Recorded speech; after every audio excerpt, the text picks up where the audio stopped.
Power output rising. Levels are within expected parameters. Activating gateway. Shut it down! Detonating charges. No effect! Into the gateway! Now!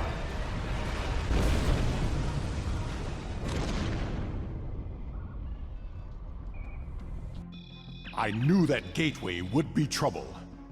We can't get a reading on where we are or how far we've traveled. The best we can figure out is that we are not in normal space anymore. And we are trapped. The scientists have been able to get a few readings from New Romulus, but the gateway was damaged. We cannot use it to return. A few people managed to grab some supplies on their way through the gateway. They might have something useful. Check the crates. Assist with the wounded. Once we have seen to the immediate problems, then we can worry about getting out of here. So that was a gamble. We only had the inklings from Kerrick that this gate actually led somewhere, and that the environment is habitable. I feel like we were expected. There's a lot of injured here, Romulans, KDF and Starfleet, and if we're to survive, we're going to have to put our differences aside. We'll make use of ourselves by examining what is in these supplies. They look rather large and bulky, but I'm going to have to assume this is just to make them stand out, otherwise how did they get here if they were that large? It's more realistic to assume that they were small enough to be carried by the survivors running into the gateway. Nevertheless, we have a few hand scanners, some weather survival gear and rations, and finally, and most urgently, a field medical kit. We moved to the injured personnel to examine them and were able to identify their problems and use basic Starfleet first aid to dish out slings, bandages and splints. The medical field book lists the best treatment for some injuries if we are unsure, and all we have to do is follow the instructions. In the time it takes us to triage, Ambassador Worf has discovered a way out of this chamber. I believe I have found a way to open this door, but it will take two of us to override the controls. Righto then, we've barely had time to examine our surroundings, but this architecture certainly seems unlike anything we've seen before. Ambassador Worf's readings have established that we are not in regular space, whatever that means. So it might not even be a question of how far we've travelled, but just how. I think I can open this door, but I will need your assistance. Once I override the security protocols, you will need to rewire the primary motivator to release the locking clamps. Are you ready? I was born ready to rewire primary motivators. It's a very specific career path. Now, to see what lies beyond. The Ambassador wastes no time striding into the middle of the room, despite the unknown, and is quickly followed by the survivors. It seems we've traded one cavernous chamber for another, but now at least we have 3 doors to choose from. We can examine them to try to get some readings from beyond. I am picking up something beyond this door. Well, doors do usually lead somewhere. My tricorder shows this to be a complex of some kind. There is another large room further down this hallway. Interesting. Are you detecting high trace levels of Tetrion radiation? With our readings gathered, we report back to the Ambassador. He has no official rank in Starfleet anymore, but is clearly the most experienced one here. As much as I hate to say this, we will cover more ground if we split up. Agreed. We should keep in contact as we search. Commander Nignon will accompany me. I will accompany you. Very well, I'll order a security team to stay here with the wounded. We order a security division ensign to gather the remaining troops together. Come, we will find the way out. As we leave with the Ambassador to explore this mysterious complex. These corridors are strangely angled, with the floor designed as if to drain fluids, with the slanted plates towards a grated drain. The corridor itself seems to resemble some artery or similarly organic structure. I don't think it is, but we have no idea where we are. The next room has large spheres of fluid with other spheres of something suspended within, moving around. It's emitting a fine mist, and the tricorder can indeed detect Tetrion radiation. Tetrions are a particle that, as far as Starfleet knows, can only stably exist in subspace, although species like the Caretaker from Voyager's exploits have been seen to harness tetrions in a coherent fashion, and many other species exploit their volatile nature when exposed to normal space. Perhaps this is some form of tetrion containment chamber, though the systems in the middle of the room seem to indicate environmental status, and it seems to have been recently accessed, with the atmosphere made into one suitable for humanoid life. So whoever was here before us is quite different. Now the question remains, are they still here, or is this system automated? From the readings we gathered, it seems to be a tetrion-based multi-adaptive life support system, something far beyond Starfleet's current understanding of these subspace particles. I'm picking up some odd tetrion readings, and we've been able to confirm that we're in subspace, but there's nothing conclusive yet. I'm sorry, what? We're in subspace? Well, that would explain why the tetrions haven't destabilized yet. This facility is mostly automated. That doesn't mean it's abandoned. Funny, I was just thinking the same thing. Captain Shon has also discovered a targeting array of some description. Maybe it's a way to open a gateway to a location, without a corresponding one on the other end. Like the one the Enterprise D found on Iconian. Well, this combined with Koren's discovery of a medical bay means that this might be a space station. Good idea. If there is a targeting system and a medical bay, we may find the equivalent of a shuttle bay as well. We carefully access the central console to see what else we can gather, but we're unable to understand its alien design. We can confirm our earlier readings that the environment has been altered for our survivability at least, though we can't tell if the change was recent. We have not heard from the security detail. We need to check in with them.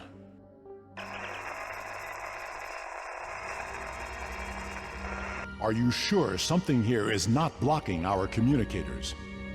This is suspicious. We should check in with Koren and Shon's teams. Yeah, let's check the comms. Koren here. Koren agrees to turn back to contact the survivors while we contact Captain Shon. I've found what appears to be some sort of targeting system. Did you hear that? We should... Ensign, look out! Captain Shon's team is in trouble. Hurry! Right, well it's a good job we were on open comms when that happened, or we may not have heard the attack. Well, this was his last known position, but Captain Shon isn't here. We see the device that Shon was investigating, an energy field being maintained by some apparatus, but we'll have to investigate that in a minute. We find Shon's tricorder, still set to record, however there is now a 4-minute gap in the log. What's the betting it coincides with his disappearance? We also find a phaser that has been souped up to maximise its output, but what's more disconcerting is that we find a destroyed comm badge upon a smear of dark blood. It's hard to tell in this light and with the ground colour, but it very well could be Shon's. No sign of Shon's team. We are not alone here. Let's see what they were doing before he vanished, or rather, was attacked. Investigating this apparatus reveals it to be the targeting system that Shon was investigating.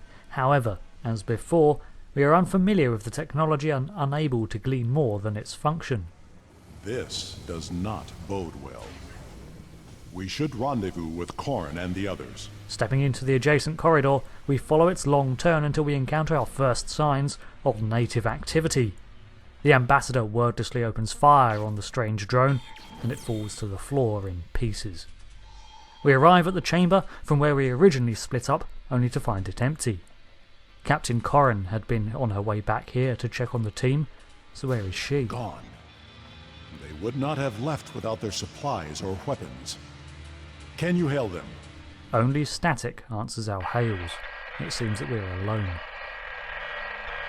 We must find Koren and the others. Having arrived from Shon's chosen path, we follow the tunnel that Koren took to its termination. The room she mistook for an infirmary. Wait. I know this place. I have been here before. In the centre of the room sits a cold, hard, elevated operation table with restraining arms, operating armatures, and overhead lights.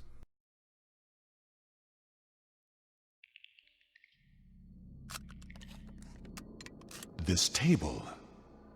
I saw one just like it when I served on the Enterprise. In 2369, modifications to the Enterprise's sensor array is theorized to have alerted an extra-dimensional species to the presence of the crew, after a series of abductions began to occur involving invasive medical procedures. Blood. Klingon and Pharosan. Koren put up a fight. We move to investigate the active terminal at the opposite end of the room, looking for answers.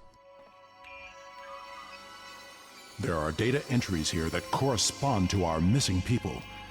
They will be taken for examination soon. These events are all too familiar to the Ambassador. Let's get the full story. It was a Solanogen-based race, and I have seen this before. When I served on the Enterprise, we attracted attention of aliens who existed solely in subspace. They abducted us, experimented on us. We did not know why, but their actions went far beyond mere curiosity. We were able to stop them before they established a pocket of subspace on board the ship, but not before they sent a burst of energy through. If these aliens served the Iconians, that energy could have been a message. Koren was not taken without a fight. Of that I am sure. And this table has not been used yet. These aliens must be holding the others.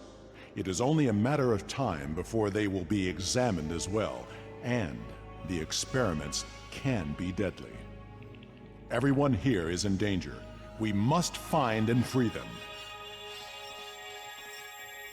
There is a holding area down this hall. We should... Automated defenses! Defend yourself! Unlike the first, this drone only survives a few hits before it is shut down. That Guardian was damaged by a disruptor. Koren's work. We can overload the power cell from that Guardian. It should blast through the door. I guess we're calling them Guardians now then. On accessing the drone, we can see that it has an activity log beginning at 012778 with no anomalies found until 065422 when it detected unauthorized gateway access, and shortly after it found intruders. That must have been us. Be ready. There may be more Guardians beyond this door. It apprehended the hostiles and took them to holding cells. Using its power cells, we rig an explosive to breach the doors. Ambassador, maybe you should step back?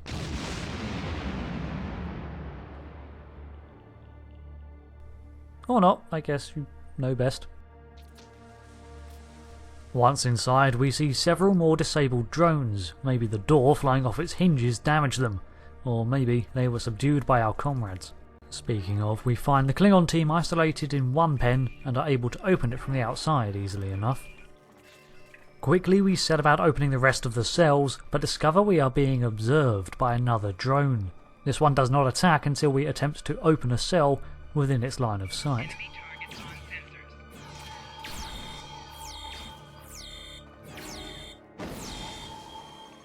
Well, so far the automated defences are rather underwhelming, thankfully. Investigating one cell, we find a bloodied corpse of an unrecognised species, so we weren't the only abductees. It looks like others have been either brought here or stumbled upon this place too. I don't see Captain Shon or Maiek here. Maiek was the Romulan we spoke to earlier who had concerns about the stability of the gate. There's no more time. No. There is still someone missing who could be saved. We are not leaving without them. The Ambassador's right. We're not leaving Shon and Maiek here. Besides, Shon may have been onto something with the gate operations. And he's not likely to leave any of us behind either.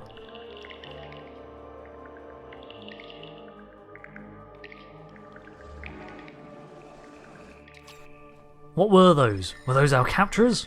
Whoever they were, the drones have been summoned to defend their retreat.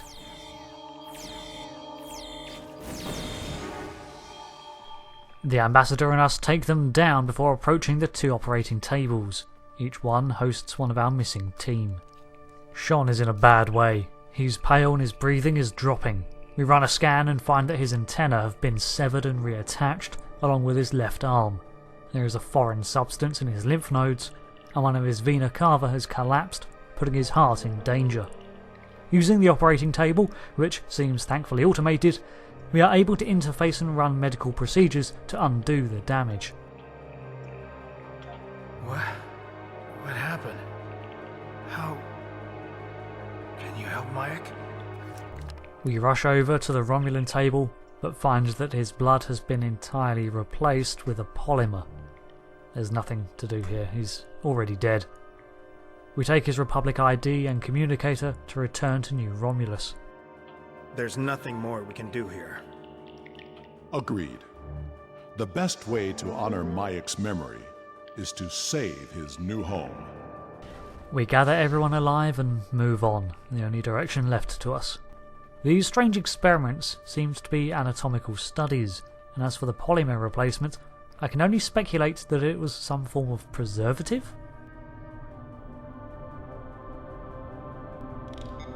The gateway energy signature is emanating from somewhere across this expanse. We need to find a way across. My scans indicate there's some sort of control system at work. I'm picking up more of those automated defenses. You should scout ahead. Koren and Shon will remain with the injured and defend them as the Guardian drones arrive. This is not the view I was expecting. So this is subspace? Are we actually somehow within a pocket of subspace? Or is this a planet? Looking down, there seems to be no surface, so we could be on a gas giant between cloud layers? Something tells me not, however. I feel like I'm simply trying to process a reality I can't quite get my head around. This expanse, as Worf puts it, feels endless, and these stations are just outposts nestled within. Scout ahead. We will escort the others when the way is clear. We follow the extended walkway and are confronted by a confounding change in scenery. As we approach the next platform, the view shifts from eerie green to that of a planetary system. The atmosphere hasn't changed, thankfully, so this must be a projection of sorts. Again, something feels off about that deduction. I'm not sure that this is merely a hologram of... Wait, India? Indonesia? Australia? That's Earth! The Solanogen-based lifeforms are watching Earth. There's two floating panels here, one yellow and one blue. From the central pillar we can access an observational report as well as extend the next walkways. Level 4 surveillance in effect, dominant species human. It mentions that in the past, epidemics and conflicts have been used to mask abductions from Earth. It then goes on to state that humans would make for a poor servitor species, as high levels of creativity and self-preservation make us inclined to fight over submission, as observed in conflicts with the Borg. It has been picked as a priority target to cripple the Federation. The Sol system. Earth. Yeah, and I'm not liking what I'm reading. The view fades as we leave the platform to explore another node, and this one refers to an installation Z98, which has the purpose to supply and transport servitor races during expansion and pacification, with a capacity of 4.7 million units and 220 docking stations. Is that this place? Everything else about it reads as errors, and that the facility is in stasis, so perhaps not here then. This place is very much active. Degraded, but active. The next waypoint has a similar shift in perspective, this time a pale green and brown orb against an angry red nebula. Kronos. I've never been here myself, what with the Klingon war and all, but it also has a level 4 surveillance in effect. Like Earth, there have been abductions in the past, but the Klingons may be used as an unwitting servitor race through manipulation of the Great Houses and their honor code. If, however, they do not serve, the Observer recommends rapid eradication before they turn their strength to resistance. Kronos. This is not a holodeck. It is a live image of my world. Yeah, my gut told me as much. We are literally observing from subspace, separated by the ethereal laws of the universe, both orbiting Kronos and not. The next platform shows us, or rather is located over, I'm not sure of my terminology anymore, Vandros 4, level 9 surveillance in effect, dominant power, Dominion. It seems that 37 years ago the Dominion discovered an active Iconian gate, but it was destroyed by the opposition. That would be the Federation during the Dominion War. There are apparently active agents in Dominion territory keeping Iconian tech away from them. Plans for the Dominion are to leave them alone until the Alpha and Beta quadrants are under control. Vandros 4. I remember this world. We found an Iconian gateway there during the Dominion War. We forge onwards and find a terminal that reads total gateways 7,255, inactive 5,967, damaged or inoperable 880. Shockingly, it reads that there are gateways in the Andromeda galaxy that are active, and that there has been unauthorized access in the Hobus system. Almost a year ago we encountered former Praetor Taris as she was attempting to contact the Iconians. Thinking her grief-stricken and verging on insane, we ignored her then. But it seems this facility didn't. Next, we're standing over, let's see, 2 suns, Azure Nebula. This must be New Romulus. Sure enough, level 8 surveillance in effect, settlers on the Day 1 homeworld. They have uncovered sites formerly belonging to the servitor races, and that would be the Day 1 ruins. Attempts to use Elachi to eliminate the threat have been unsuccessful, and an alliance with the Tal Shiar has proven problematic. Read, Hakiv was insane. It seems that Empress Sela is a concern for these observers too. Good, it means she's not under their influence.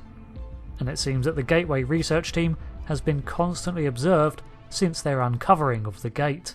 It even names researcher Adrana, who is here with us right now.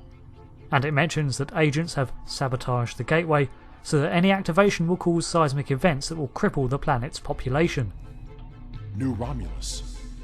The tectonic activity is getting worse. We must find a way to stop it. Another platform reveals a familiar view, the barren, wasted world of Iconia itself. There's little observation here, but plans to terraform the world. All will be as it was. Not reassuring.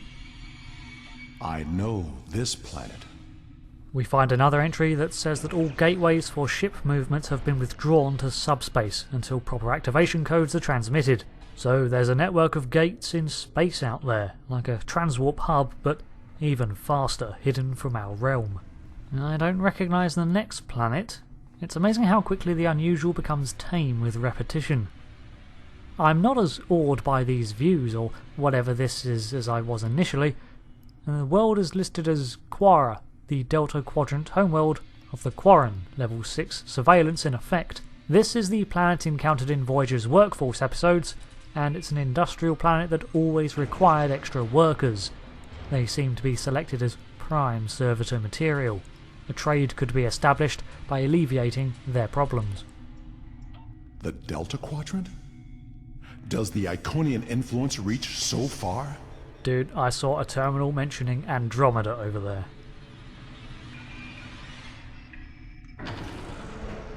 Obelisk 1, Servitor Solanae.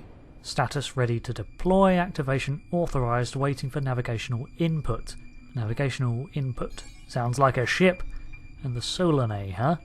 That may be the race we encountered earlier. Looks like they're preparing to bug out. This appears to be some sort of master control panel. I believe we can use it to open the gateway. Can we access the database? We must know what the Iconian plans are. Before I can access them, however, we are attacked by sentries. Driving them off is easy enough, but it's a reminder that this place, as mystifying as it is very dangerous. We need to download the data and move everyone here before more Guardians arrive.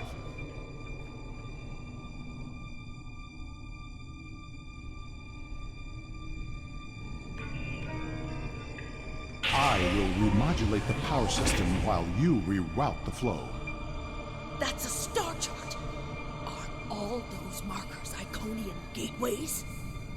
Look! That's the New Romulus gateway! A map is projected above us with red glyphs dotted all over the Milky Way. We never knew how large the Iconian network really was, but we knew they were expansive, finding relics in both the Alpha and Gamma quadrants. It looks like we might be able to use this to get us out of here. And to be honest, just getting us out of this subspace pocket would be a start. In order to gain access to the console, we have to play a sort of memory minigame. There's probably some sort of deep lore-filled reason for this weird interface, or it could just be a bit of fun. While we're here, we try to reset the New Romulus gateway to alleviate the tectonic instabilities. The gateway on New Romulus was reset. Ah, where is it? Good. It wasn't the only one. Oh.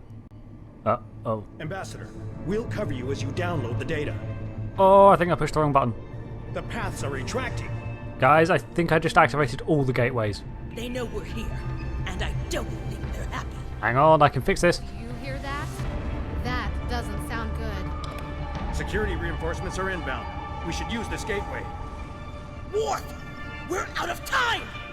We'll see what information we can procure from this system. Just a couple of seconds more, I can fix this. Okay, no, I can't fix this. I'm just going to grab what I can and then we're going to get out of here. I have downloaded what I can. It is time to leave. We have cut the network's connection to the New Romulus gate, which should stabilize the situation there. There will be some damage on New Romulus, but it could have been far worse. If only we had time to explore how this all works. But the sky's just filling with drones. We give one last look at the wealth of Iconian technology behind us before we jump into the gate. If I've done this correctly, I've set the coordinates for Obelisk 1.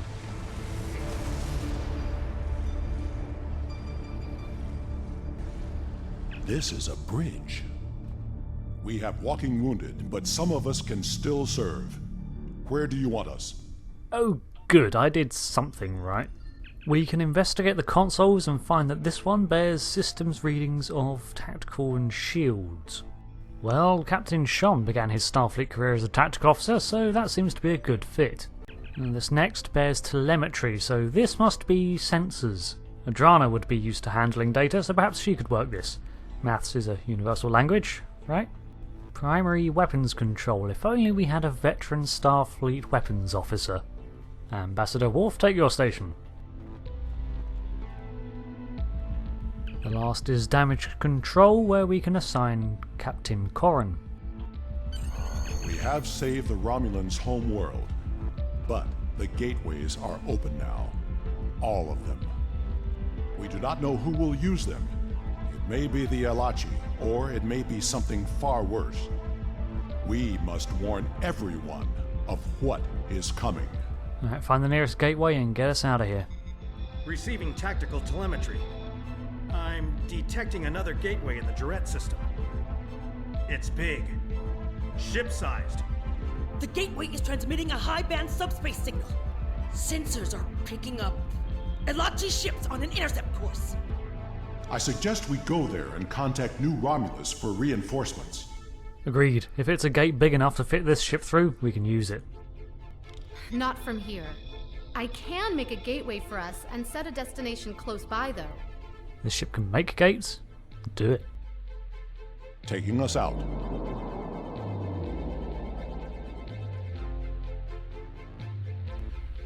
Oh, that's not aged well. Sensors show that we are in the Durette system. Systems are all reading normal, but... Object sighted near the ship. It is an Iconian gateway. I can see that.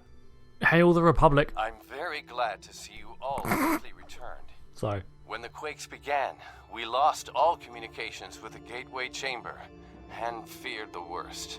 But where did you go? Through the gateway? And what is that ship? I've never seen anything like it. Titania, I might want to sit down. Yeah, but good to see you too. We had to activate an entire 200,000-year-old Iconian gateway network to get out of subspace. Reset. Elements preserve us. Look, we can argue about who pushed what buttons later. Suffice to say there were interstellar gates hidden in subspace, and we're at one in the Durette system. Enough talk. The gateway is transmitting a signal. I am picking up a corresponding one from an entire fleet of Elachi ships on an intercept course. Send every available ship. We must fight if we are to survive. Sending reinforcements now. Good luck, and may the elements protect us all. We don't need the elements. We've got a Worf. We will hold off the Elachi until Allied forces arrive. The Obelisk carrier is a massive vessel, built around technology we can only just begin to interpret. Most of the systems appear to be operable from the bridge, thankfully, but we're not going to be able to use this vessel to its fullest. Nevertheless, its bold contours and hard design make for an imposing sight. We close in on some Elachi Kulash frigates, which immediately set about attacking the Obelisk 1. I guess they're aware that the Solonajay aren't in control of this vessel. We engage the Vanguard, and this marks some of the only times we get access to guest characters' abilities, so make good use of them. Even without a full crew, the Obelisk carrier is a formidable vessel, slow to turn, built like a fortress, but it packs a punch.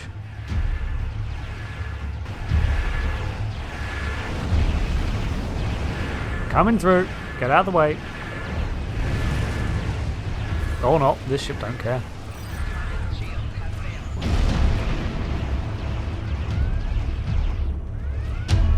More Elachi arrive and actually manage to disable the carrier's shields for a few seconds, but they soon restore themselves. Then Shon brings us more good news. Federation Acadia ships are reporting to our location.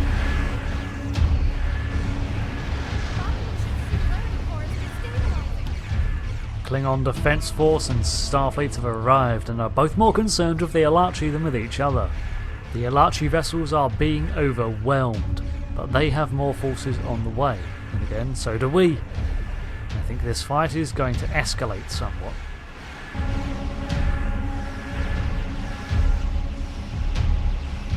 We need to hold the Elachi until reinforcements arrive.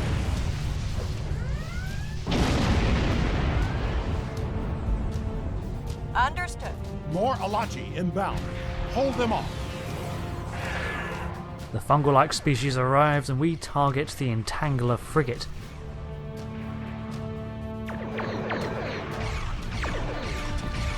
Only to have it activate some form of displacement-activated Spore Hub drive and instantly jump behind us.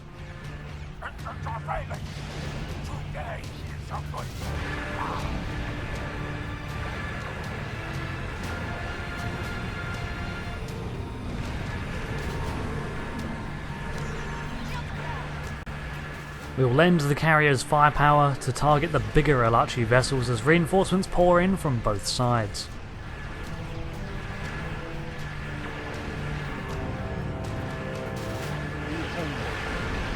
The Romulan Republic flagship arrives, the RRW Reset, along with the IKS Bortesque, Captain Koren's Klingon ship.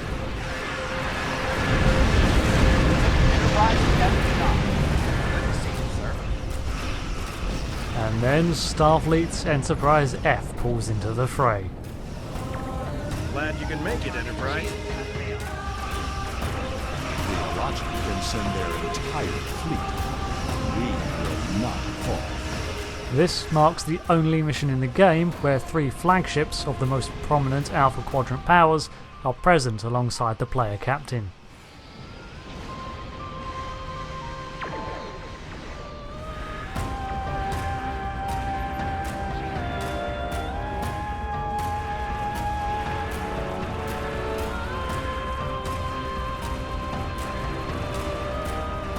With some of the most powerful vessels in the Alpha Quadrant assembled against the Elachi, it's not long before their forces are defeated.